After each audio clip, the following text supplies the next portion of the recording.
The Food and Drug Administration Goa has intensified its pre-monsoon inspection drive in Mapsa, taking action against several food establishments found violating hygiene and safety norms.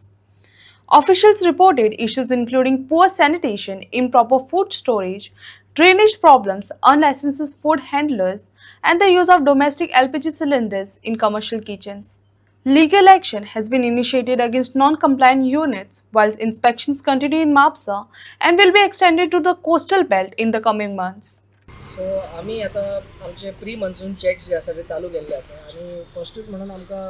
कांय दिसा input आयिल्लो की ह्या जाग्यार जे आसा unhygienic condition जाल्ले आसा आनी सांगचें म्हणल्यार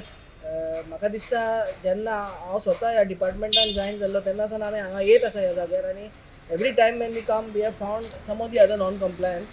आनी हे फावटी अशेंच आमकां अनहायजिनीक कंडिशन मेळ्ळें आनी त्या कारणां खातीर आमी तांकां बंद दवरले आनी we have strictly told them that at this time we will be filing a legal proceeding against them, and whatever action the court takes we'll have to wait and see. So we have asked them to close down, that is this premises several non-compliances were found. तशेंच ह्या surrounding एरियान आनी एक असो हांगा एक गाडो भायर आसलेलो आनी भितर ते एक अनहायजिनीक हितून बिरयानी प्रिपेर करताले तेवूय मेळिल्ले आसा आनी तांकां आमी बंद करपाक सांगला. आमचो हो प्री मन्सून ड्रायव आतां परतो आनीकदा चालू जातलो आनी सगळे स्ट्रीट फूड झोन्स जे आसा म्हापशान धर आनी आमचो जो अलंकार एरिया आसा तोवूय आमी आतां चॅक करतले आनी दुसऱ्या एरियांनी आमी वचून कोस्टल बेल्ट हे चॅक्स ह्या 2 म्हयन्यांनी आतां आनीकदा आमी परते चालू करतले.